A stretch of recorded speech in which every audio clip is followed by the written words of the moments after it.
Hey guys, Armageddon here. Today we're going to do a video that isn't really on the web that much. This is going to be a disassembly video of the Browning M2, the Ma Deuce.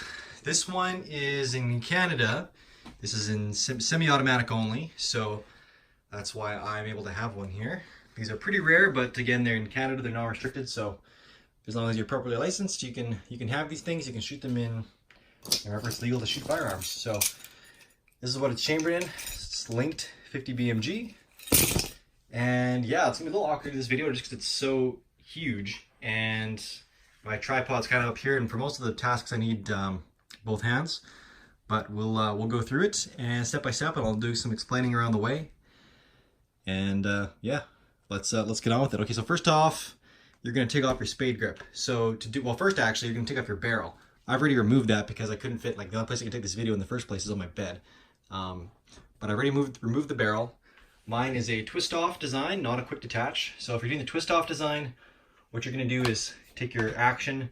You can either lock it back if you've got a full auto. I don't. So all I can do is just this initial step, which just locks the bolt back just a hair. I'll show you what that's like. So you can see inside here, it's just opened enough that the action is disengaged from the barrel. So at this point, then you're going to twist off your barrel. It's a ratcheting system, but just twist it right off. And I guess I can leave this open. And then you can actually release pressure on that once your barrel is off. When you're gonna take your spade grip off, you literally want all of the pressure off the action spring in here, because that could potentially fly out and really injure somebody if it's under much pressure, especially if you have full auto gun and it's racked all the way back.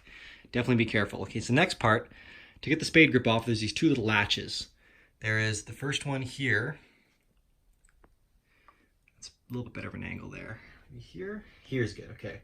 So there's the first latch angle here, and there's a secondary latch under here. And what that's doing is it's just catching underneath the receiver here. So you basically have to pull both back at the same time. Also, you need to make sure that your bolt catch is released. To do that, just simply push it in and slide this collet. That releases it. Otherwise, it's going to get hung up about an inch up once the arm from this contacts the inside there. So, okay, so then pull both latches simultaneously, and you're going to start hammering up on this slide. My gun was Cerakoted, and it's new, essentially new. It's a T&W receiver. I can just show that real quick. T&W, all new part, like all sides of the receiver plates are all brand new, which is required to have a belt fed, still remain legal in Canada. If any of the plates are factory military, it can be considered a converted auto, and then you've got a gun you're not supposed to have. So anyways, this one's good, so I will again just depress both those latches simultaneously, or open them up, and just with a soft tip hammer, just pound this up. Once it's basically all the way up to, you can let go of the latches. So see, it's coming up here pretty good. Okay, so that's off. There's your spade grip. This is an M2 spade grip buffer. The M3 is a little bit different. And this is where, if this is depressed, this little locking arm is going to contact the inside of the receiver here and not let you get this thing off. So anyways, there's your spade grip. That's done. Set that off to the side. Next up, we'll take a quick look at the internals. So this is that spring that you don't want coming flying out at you. This is your buffer body. This up here is your bolt, of course. But anyways, for starters, we will take your spring out. So you just push forward and you push left. And there's this little pin that, you can pull this out then, but there's this little pin right here that corresponds with a little indent in the frame, in the receiver. So that's out. Now you can leave your Cockney handle alone. Just push the bolt back. Get some leverage on it with the extractor claw. So you push this back a little ways. You'll notice your buffer body will pop out. That's just due to some of the way it's unlocking the action. Once you get your, oops, push it too far. Once you get this pin to this circular cutout, you can pull off this cocking pin. That just comes straight out. That's where your charging handle interacts directly with the bolt. Set that there. Okay, now your bolt can come out. So, okay, very important with reassembly, I'll explain this later, but you notice how this little finger is pointing towards the muzzle or towards the bolt face. It's very important that that's also pointing that direction when you go to reassemble. Set that off to the side.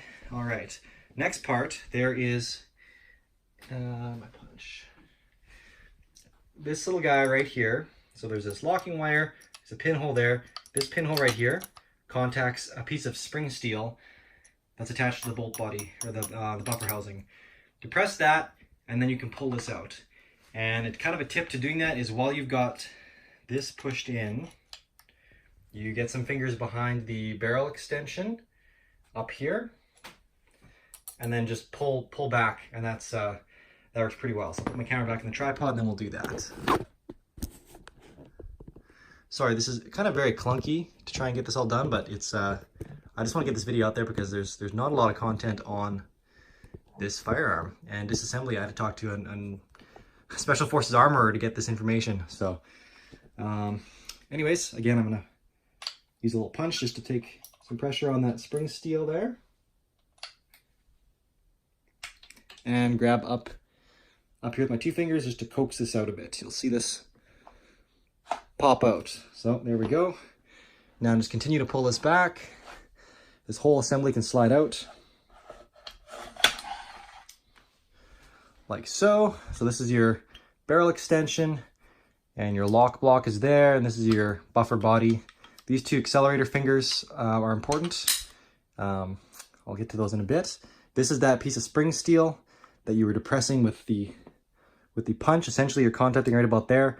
Use it to push this in enough so that it's, you know, this is in that pocket, in that groove, and then you can slide this out. Otherwise this catches in the frame.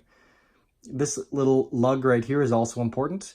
It's going to correspond with a corresponding slot in the back of here. That's your final little alignment measure when you're putting this back in. That has to engage with the cutout in there.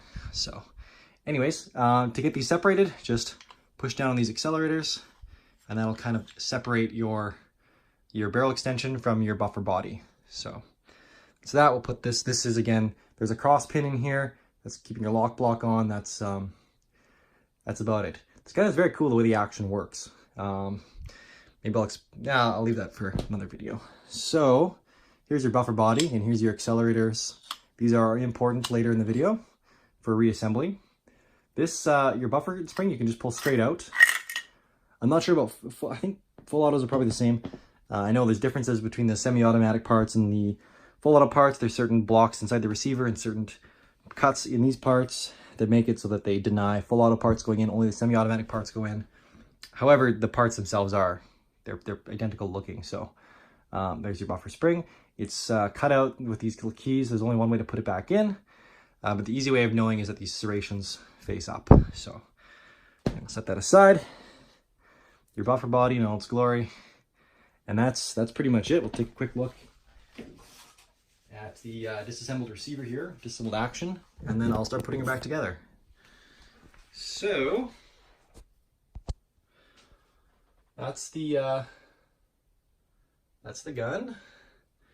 I've got this on sitting on an M2 tripod. This is the tripod that was typically used with the 1919s as opposed to the Brownings. They were on an M3 tripod, but that would fit even worse up here. This is your traverse and elevation, and then your front pintle is what hooks the gun into the tripod. Basic sights. There's lots of other cool sights you can get too.